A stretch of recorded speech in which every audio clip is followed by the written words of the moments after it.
Funding for Yale Cancer Answers is provided by Smilow Cancer Hospital. Welcome to Yale Cancer Answers with the director of the Yale Cancer Center, Dr. Eric Weiner. Yale Cancer Answers features conversations with oncologists and specialists who are on the forefront of the battle to fight cancer. Here's Dr. Weiner. June 1 is National Cancer Survivor Day, and it's also National Cancer Survivor Month.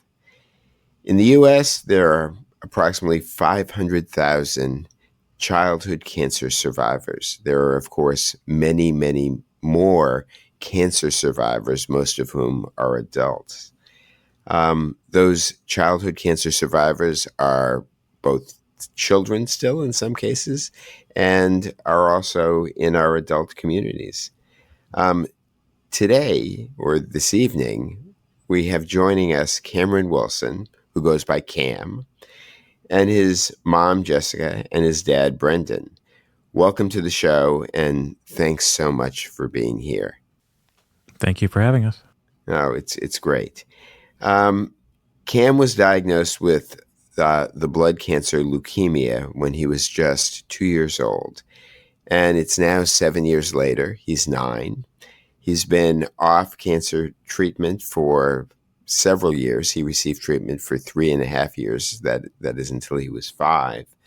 And at this point, he's outrunning every other kid in gym class and apparently loves to dance, which maybe he'll tell us a little bit about. Let's start with before Cam was diagnosed. And I'm just going to start by asking Jessica and Brendan, what made you think that there was something wrong with Cameron? He was with me most of the day. I was a stay-at-home dad at the time, going back to school to earn my degree, and we were looking for things to do during the afternoons, and we went to a library program where he would sing and dance with other kids. And he walked into the library in October of 2017, a normal kid. There was nothing physically wrong that we saw. Mentally, he was fine. We started the program, and about halfway through the program, he was singing and dancing, and he sat down in front of me, and he crawled over to me and sat in my lap and then didn't want to walk anymore. And so that was the first weird thing that was going on, that we thought maybe there's something. We really weren't sure. Maybe he sat down too fast. Maybe he bruised a bone or something. And so we began the journey of going to his pediatrician, getting some x-rays, giving it a couple days. Nothing seemed to change. We ended up going back a few days later with the advice to get some blood work, which we did. And later that night, around midnight, Jessica got a call from the on-call pediatrician when the blood work had come back, and they pretty much said, get him to an ER as soon as possible. The blood work was alarming. It was very abnormal, and they didn't want to even wait till the morning. They just said, get him there middle of the night. So we packed up and went to Yale, and that's where everything began. It must have been terrifying, to say the least. And of course, there's no way you could have known what was wrong with Cam, because even though acute lymphoblastic leukemia is the most common type of leukemia in children, it's still pretty rare, and there are fewer than 5,000 children each year who develop this in the United States. It's a relatively uncommon problem. Leukemia, of course, is much more common overall, and over 60,000 people have leukemia in the United States each year, but most of those people are adults, and actually much older adults. So you got to the hospital, and what did they tell you? It was confusing. We didn't have any symptoms. Obviously, Cameron didn't have any symptoms prior, so we were kind of, he was just 2 years old. We had a 2-year physical, probably, a month and a half prior. Everything was fine. So it was hard to imagine what was going on. All I remember thinking was, a kid doesn't usually just stop walking, right? So we were kind of we were scared. We didn't know what was really happening, but we got to the ER. I think that's what scared me the most was nobody could really tell us what was going on. And I think part of his diagnosis story is we were very proactive with Cameron. He stopped walking. I remember Brendan texted me. I was at work. I had a pediatrician appointment for him that day. The pediatrician wasn't really concerned. We ended up getting blood work. They suggested it as like a outlandish precautionary idea, and we really pushed for it because it didn't make sense that our 2-year-old could walk and then not walk. So I think once we got to the hospital, we just really wanted answers at that point because we were so proactive. It wasn't like a common case of leukemia where most of the time, by the time you get blood work done, it's in your bloodstream. We were so proactive with Cameron that the cancer cells technically weren't even in his blood yet. They were still in his bone marrow. We caught it early, which is good, but it also was really frustrating and scary for the first, 3 or 4 days because his blood work was abnormal, but it wasn't cancerous yet. So we actually went into a bone marrow biopsy to diagnose him, where usually that's a confirming practice. So we had gotten him there very early, which we're thankful for, but I think it was difficult to go through those few days.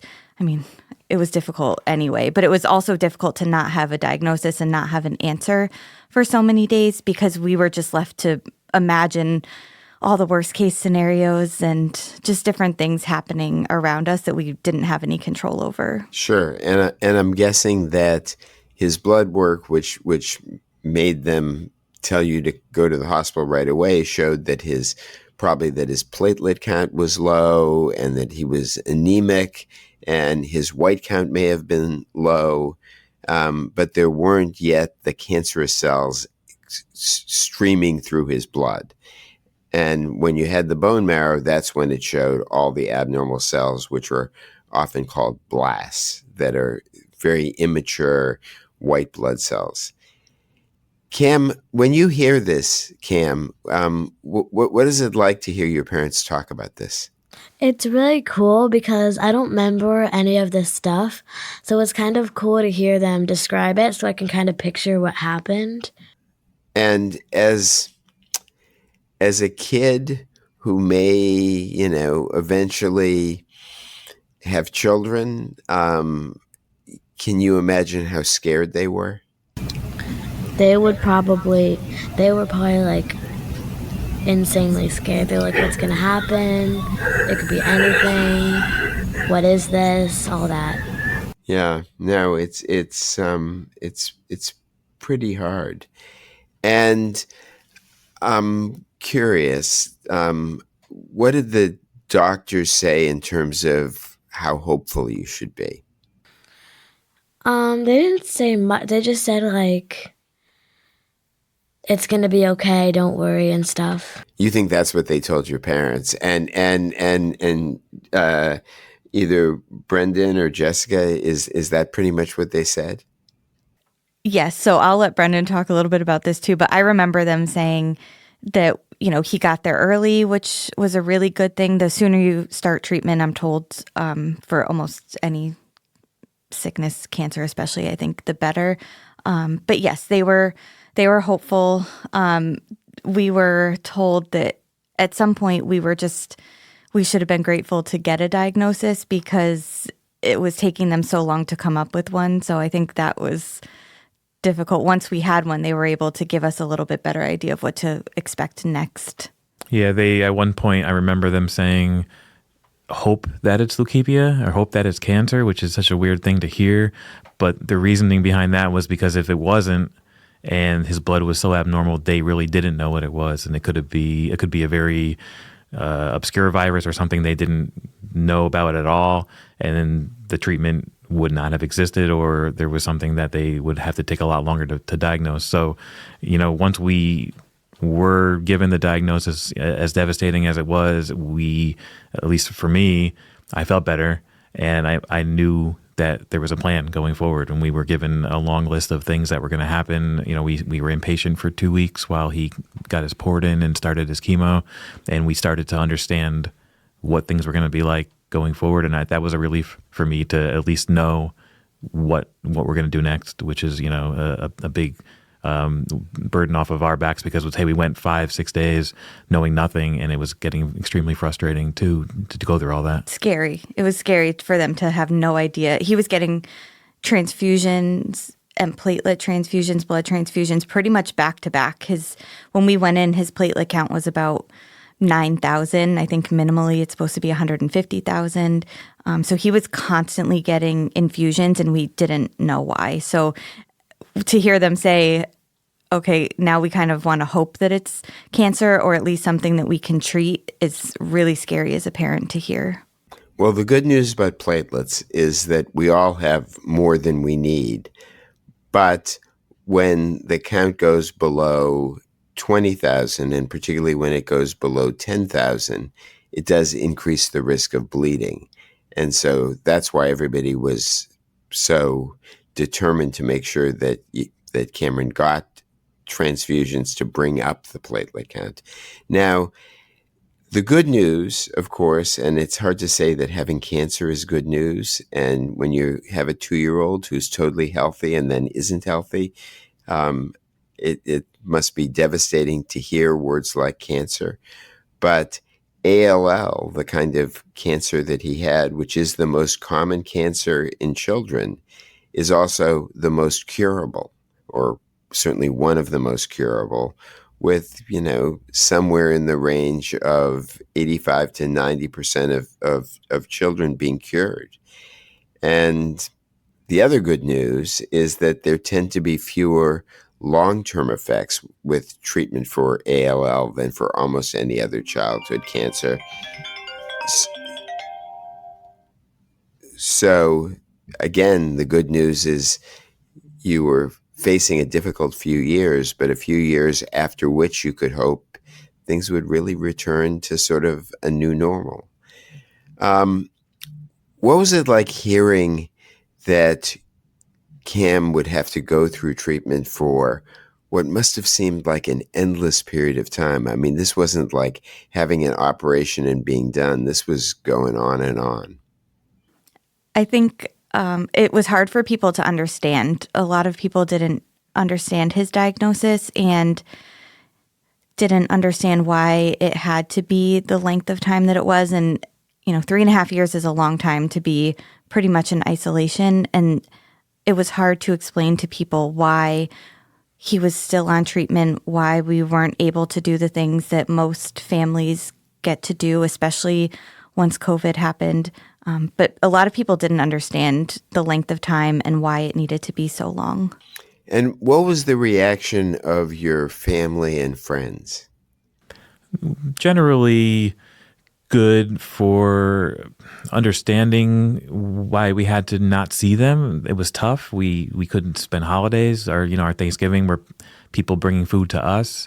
Christmas was small groups or even outside, while we saw my mom or Jessica's parents, and Cam not able to see his grandparents and his cousins for the holidays was not easy for a couple of years. They understood, but I think we sometimes got a little bit of pushback, like, hey, it's okay, why don't we coincide and hang out for a little bit? And in the middle of January or December, when the flu is going around, even pre-COVID, it was still risky. So we made the decision to make a very concerted effort to be as safe as possible, to minimize his risk and to minimize us having to be admitted to the hospital, even for a small cold, which could happen when he was, during the rougher parts of his treatment. And Sure. I don't think people understand what a little cold meant for us. It was traumatizing. We always had to go to the ER. He always had to get port accessed and blood drawn. And so I think people had a hard time sometimes understanding, well, his immune system has to be built up, and that's not what this was. He couldn't get sick, or we would be in the hospital with very serious complications. Sure. Well, we're going to take just a very short break now, but coming up, we'll continue our conversation with Jessica and Brendan, and of course with Cam as well. And Cam, I'm going to be turning to you more to tell us a little bit about what life is like for a 9-year-old boy in 2025. So we'll be right back. Funding for Yale Cancer Answers comes from Smilow Cancer Hospital, where their survivorship clinic serves as a resource to support cancer survivors, providing patients and families with information on cancer prevention, wellness, research, and survivorship. SmiloCancerHospital.org. Over 230,000 Americans will be diagnosed with lung cancer this year, and in Connecticut alone, there will be over 2,700 new cases. More than 85% of lung cancer diagnoses are related to smoking, and quitting even after decades of use can significantly reduce your risk of developing lung cancer. Each day, patients with lung cancer are surviving thanks to increased access to advanced therapies and specialized care. New treatment options and surgical techniques are giving lung cancer survivors more hope than they have ever had before. Clinical trials are currently underway at federally designated comprehensive cancer centers, such as the Battle II trial at Yale Cancer Center and Smilow Cancer Hospital, to learn if a drug or combination of drugs based on personal biomarkers can help to control non-small cell lung cancer. More information is available at yalecancercenter.org. You're listening to Connecticut Public Radio. Good evening again. This is Eric Weiner with Yale Cancer Answers. I'm joined this evening by a family of three. Jessica and Brendan, who are the parents, and their son Cameron, otherwise known as Cam, who is a very active 9-year-old who is a leukemia survivor. And just a few facts and figures before we start. The truth is we've done a great job with childhood cancer in general. That's a result of very carefully done clinical trials and research that's been done in laboratories across the world.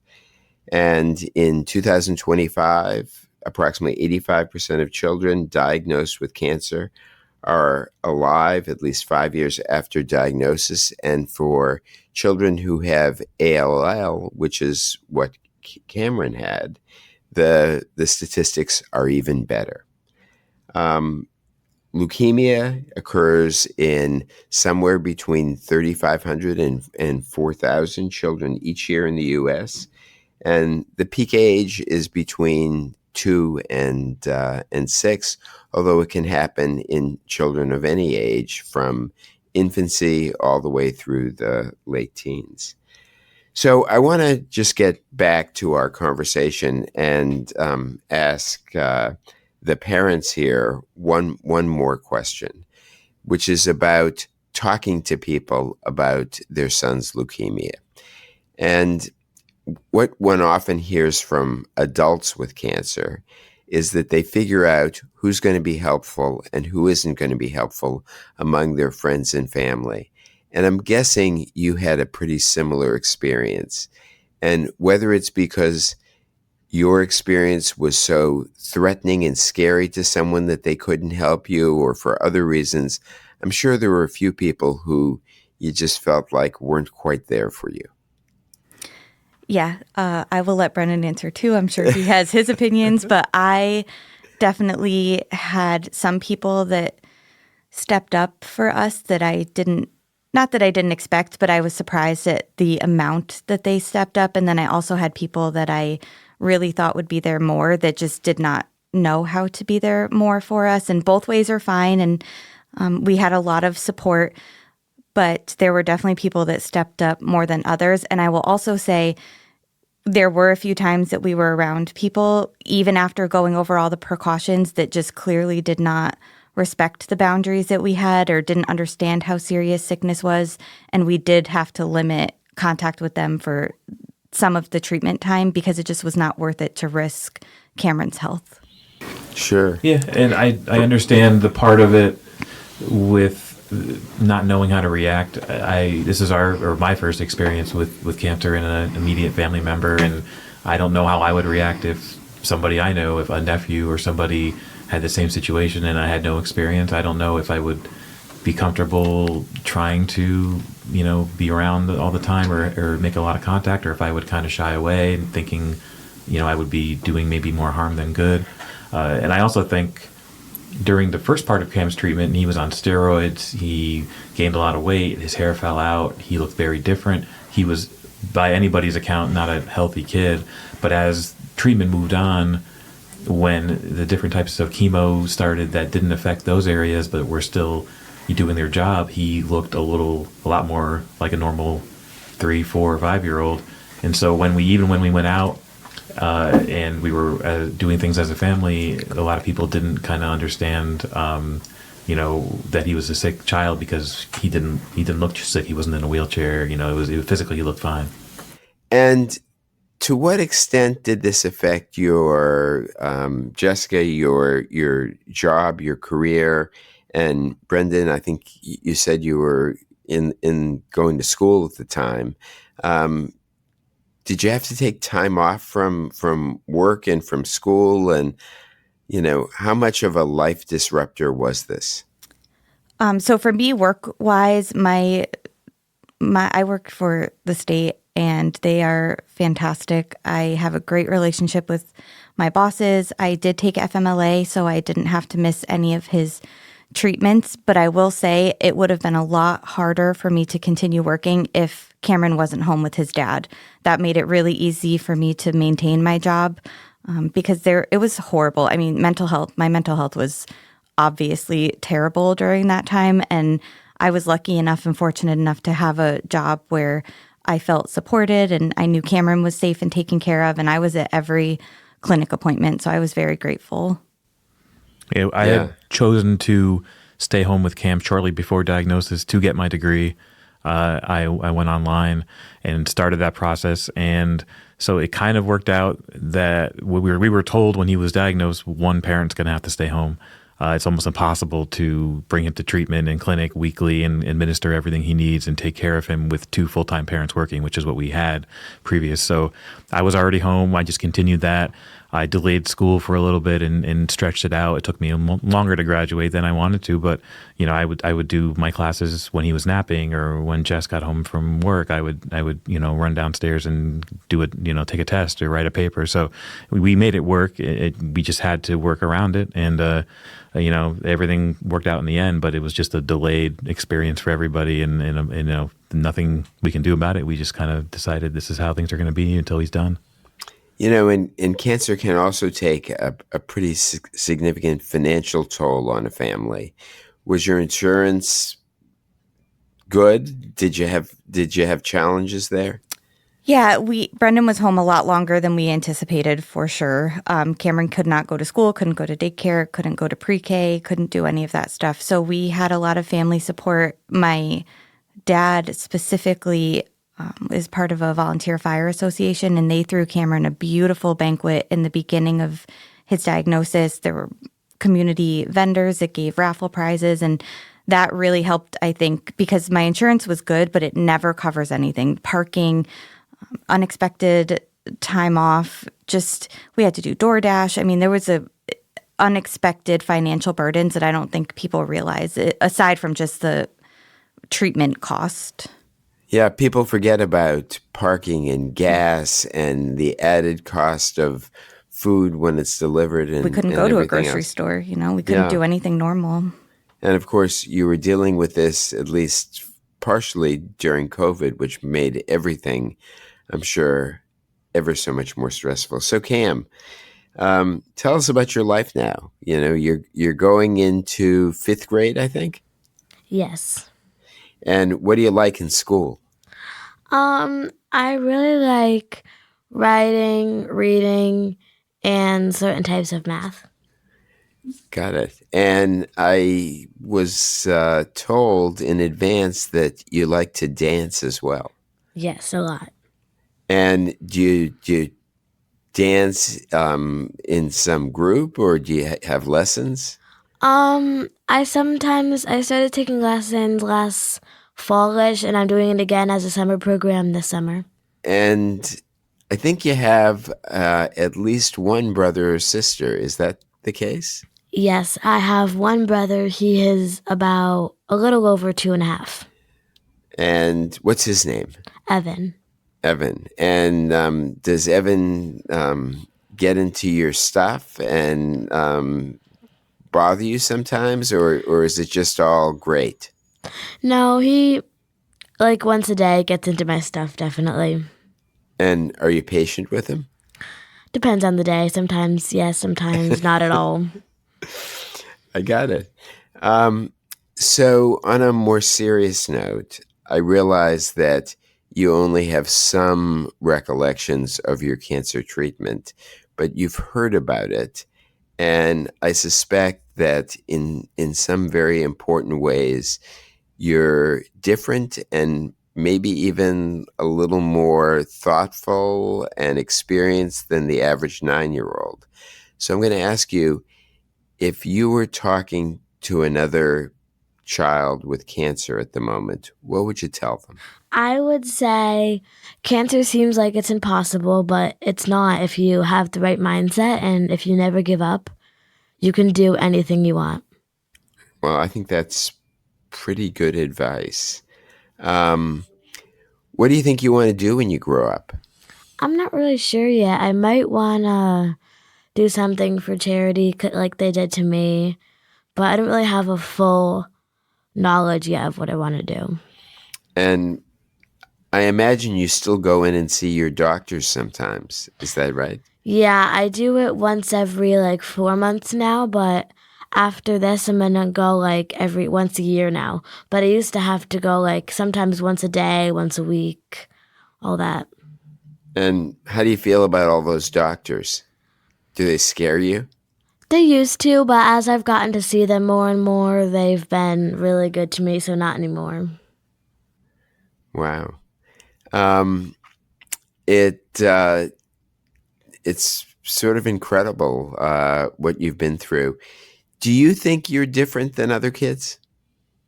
Yeah, in a lot of different ways, I think I am. Tell us about that. I think that since I had cancer, I have a different mindset, meaning the kids that didn't are always focused on doing crazy stunts off the slide, and I'm over here just walking around playing tag with my friends that are slower than me. I can't believe when I was little, when I was 5 or 6 or so, I would be the slowest kid in my class, but now I'm one of the fastest in my class. And how'd that happen? I play a lot with my brother because he loves to go outside, and over the years I've just been more and more physical and active, so I think that really helped. Let me just ask one last question to you, Jessica, and Brendan, and we're going to have to keep this short. But how much has this changed you? A very lot. I can't think of any part of our life that wasn't affected by it, and it makes some things easier and some things harder to just let him be a kid, but it changed everything about our family and our life. Yeah, it put a lot of strain on the family, on the marriage, as you can understand, but we got through it, and if we can get through that, little things that happen, we say, you know what, this isn't so bad compared to what we already went through, and I think we have a better sense of perspective on some of the things that happen to us in our daily lives. This has been a survivorship story in honor of National Cancer Survivor Month. If you have questions, the address is canceranswers@yale.edu, and past editions of the program are available in audio and written form at yalecancercenter.org. We hope you'll join us next time to learn more about the fight against cancer. Funding for Yale Cancer Answers is provided by Smilow Cancer Hospital.